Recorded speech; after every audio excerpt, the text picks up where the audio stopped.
My name is Kat Albrecht. I'm with Missing Pet Partnership, and today I'm going to talk about how to use a drop trap to catch a displaced, panicked, lost cat, or hard to catch cat. Drop trap is a trap that's used if you have a cat that is too fearful to go in a regular humane trap. That's when you would want to try the drop trap. The disadvantages of the drop trap is it requires you to be there. Because you have to be the one to activate the trap to trap the animal. And the other disadvantage is it needs to be on flat, level ground. You need to have enough cleared space for the trap to be able to drop. I'll step aside here to show you what the drop trap is. It is actually a large handmade trap. The instructions, you can Google drop trap instructions or how to make a drop trap, but it's basically a PVC pipe that's weighted down with net and particle board, and what's held up by the little stand here that's tied to the string, and has a release door where you're able, or to transfer door where you're able to then transfer the cat from the trap into another carrier. Now you prop up the drop trap like this.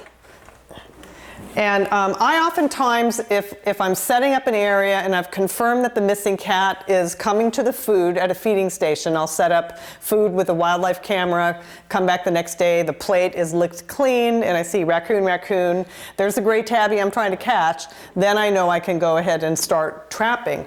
The first day I take the drop trap out, I usually prop it up on a couple buckets and leave it set up there without even the stand underneath it, where I may prop up the stand, but the buckets are primarily keeping the trap in place so it won't fall down. But then when I'm ready to actually use the drop trap, I put the bait in, I put it back as far as I can into the center area of the trap. I want to make sure that it's far enough back that the animal, or the cat, when it goes under there, is going to be as far back as possible, because when I go to pull the trap or drop the trap, I want to make sure the cat doesn't have enough time to get to the end of the trap. So once it's in place, then I go ahead and I get into my hiding space. Now some spaces that you may be in would be, I've done this, used a drop trap when I've been in a vehicle, ran the string through my window, and so I was able to sit just in my car about 15 feet away from where the bait and the trap was, and pull the string when I saw the cat go underneath it. We've used a tent before if there was no other cover area. The main thing is you want to set it up in an area where the cat is coming to feed, so sometimes you may be limited on where you'll be able to use the trap. Now I have my cat Myron here, so we're going to see if Myron will demonstrate going under the trap. And Myron is actually one of the cats that we use to train our pet detectives, our search dogs. And he's pretty hungry, so it may not take him long for him to go under the trap.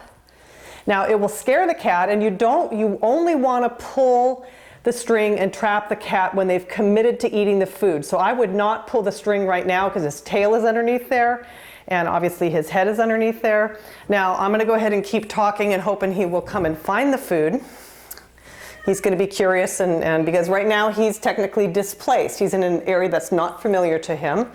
But, and I haven't had the food set out there all that long for it to emit a lot of scent.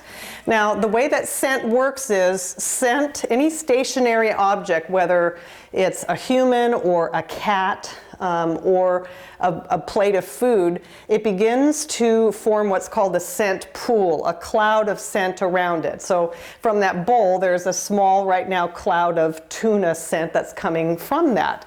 The longer it stays there, the more that cloud grows bigger.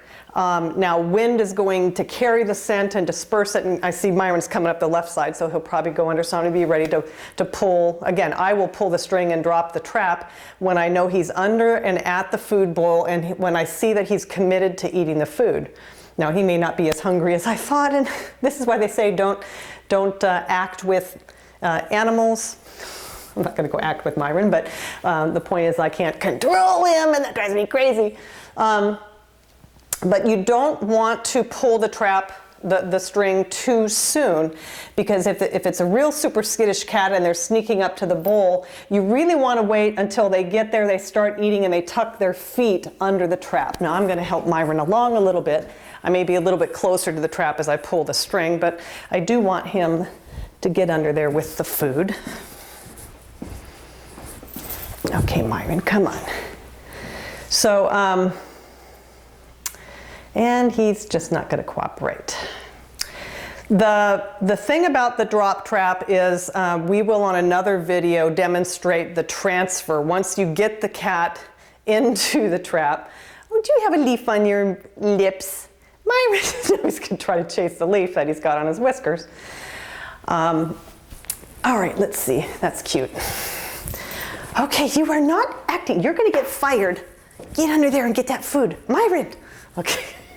This is not funny.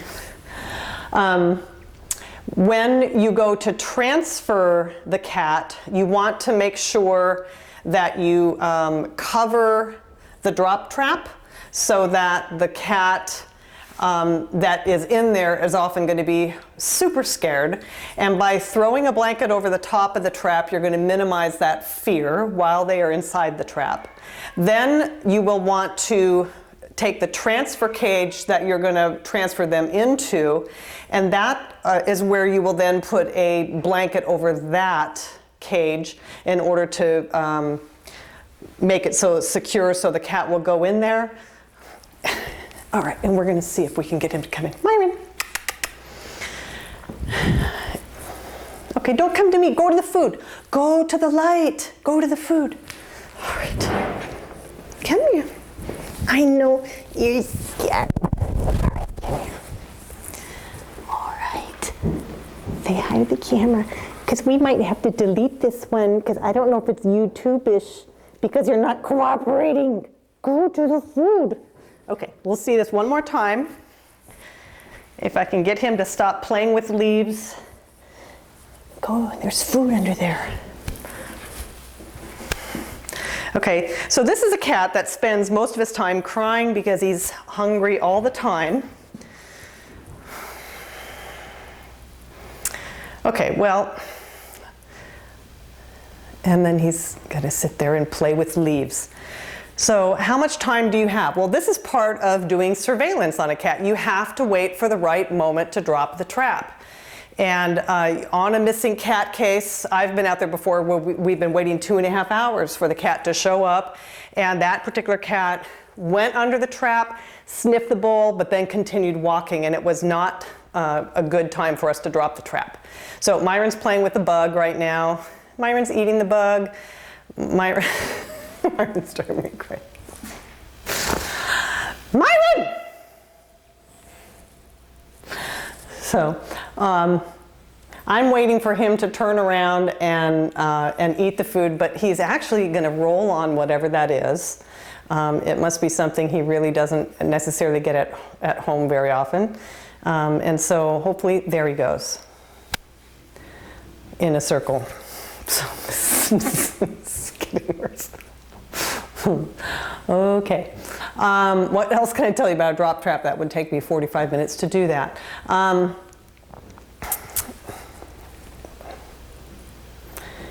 All right, I'm thinking that we just probably need to stop recording and do this thing over again, but he's not going to cooperate. So I'm going to try one more time, because I've said everything I can say about drop traps. All right. And he's going to groom himself. Look, there's food in the bowl. Okay, come here.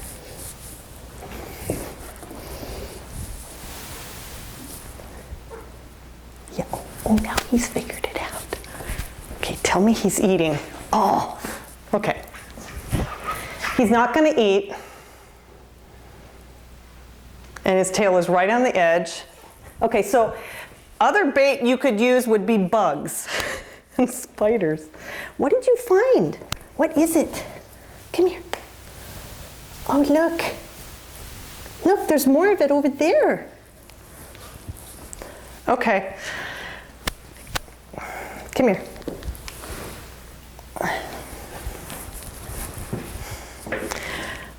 All right, as soon as he gets to the end, and see, I can't drop it right now. This is a perfect example when not to drop the drop trap. I can't, his tail. If I were to drop this trap, it would drop on his tail right now. So you have to wait for the right moment, which was right then, because he was far enough back. Now, other cats are going to be more flailing around. If this was on an actual investigation, I would not have dropped, or a strange cat, I would not have dropped that trap without the cat eating at the bowl. But just for the purposes of the fact that I've invested 7 minutes into this training video, I'm dropping it then. So what I'm talking about with the transfer is where I would, right now the cat would be panicked and flying all over. So the first thing you would do would be to cover the trap, so it will help to calm the cat down. Now then you're going to be focusing on making the transfer, which we will do in our next video.